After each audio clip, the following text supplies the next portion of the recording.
Friends, welcome to G square.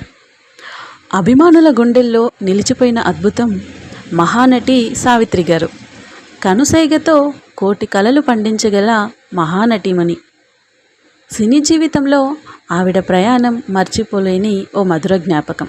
ఇప్పటికీ ఎప్పటికీ తెలుగు సినీ ప్రపంచానికి ఒకే ఒక మహానటి నిశంకర సావిత్రి గారు.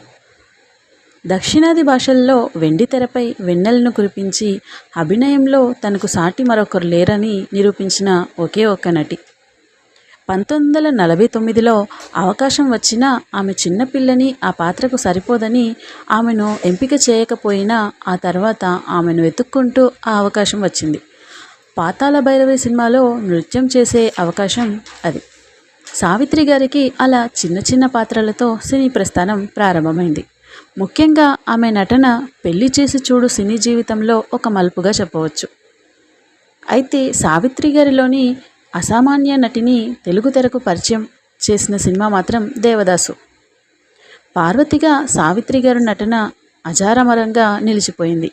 మనసును వెంటాడే పాటలలో నటన అద్భుతం, అమాయకమైన నటనా కౌశల్యం వర్ణించాలంటే ఏ పదాలు సరిపోవు. అత్యద్భుతంగా సావిత్రి గారు జీవించారు కాబట్టి ఎప్పటికీ ఆమె మహానటి. సావిత్రి గారు తనకు వచ్చిన పద్మశ్రీ పురస్కారాన్ని తిరస్కరించారట. ప్రముఖ హిందీ నటుడు రాజ్ కుమార్ గారి చేత అవార్డు అందుకున్నారు. తమిళ నటుడు జమినీ గణేశన్ గారిని పెళ్లి చేసుకున్నారు. సావిత్రి గారు తిరుగులేని మహానటిగా ఎదిగారు. సినిమా పరిశ్రమలో తనకంటూ ఓ గుర్తింపు తెచ్చుకున్నారు. సావిత్రి గారు తన చివరి దశలో మద్యానికి బానిసై మరణించారు.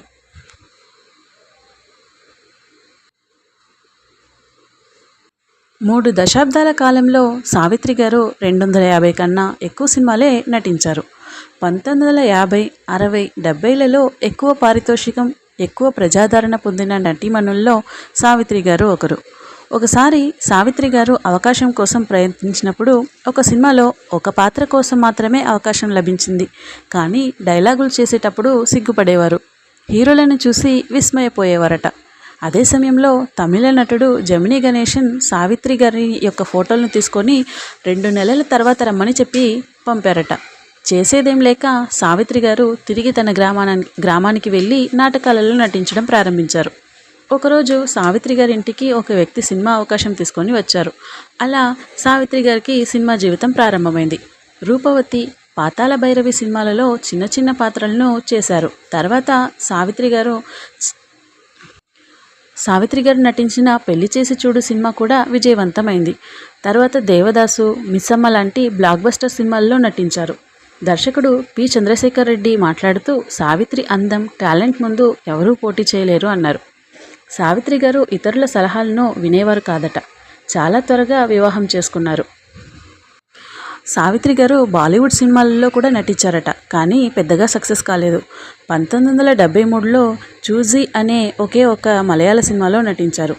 1957లో వచ్చిన మాయాబజార్ సినిమాలో ఆమె అభినయం సావిత్రి గారిని ఆకాశానికి ఎత్తేసింది. తర్వాత సౌత్ ఇండియన్ సినిమాల్లో ఎక్కువ పారితోషికం తీసుకున్న నటిగా నిలిచారు. సావిత్రి గారు తన దానగుణంలో ప్రసిద్ధి చెందారు. ఆస్తి, నగలు కొనడానికి ఇష్టపడేవారు. సావిత్రి గారు తన ఖర్చుపై నియంత్రణ ఎక్కువగా చేయలేకపోయారు. 1960లో చివరికి మిగిలేది సినిమాకు గాను రాష్ట్రపతి గారి అవార్డు లభించింది.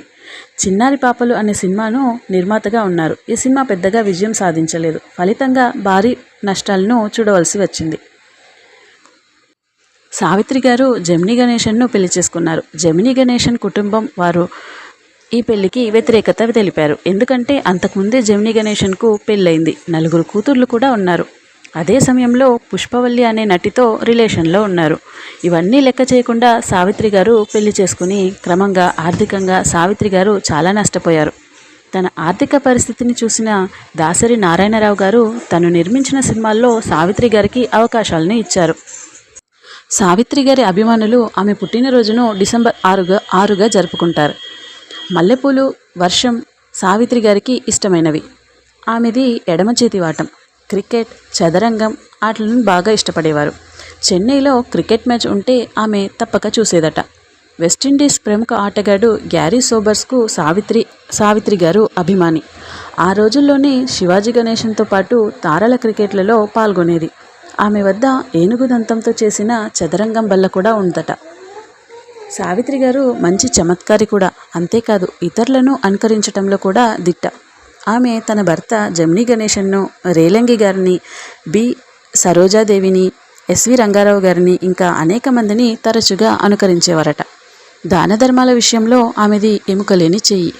ఒక్కసారిగా నిండుగా నగలతో అలంకరించుకొని ప్రధానమంత్రి గారి లాల్ బహదూర్ శాస్త్రి గారి ఇంటికి వెళ్ళారట. అక్కడ మొత్తం నగలన్నింటినీ వలచి ప్రధానమంత్రి సహాయ నిధికి దానమిచ్చేశారట. మహానటి సావిత్రి గారు జీవితంలో సంభవించిన వరుస అపజయాలను ఆమెకు ఆర్థికంగానూ మానసికంగానూ బాధించాయి. ఆమె దర్శకత్వం వహించిన మొదటి చిత్రం చిన్నారి పాపలు. ఈ చిత్ర నిర్మాణంలో చాలామంది పాల్పంచుకున్నారు.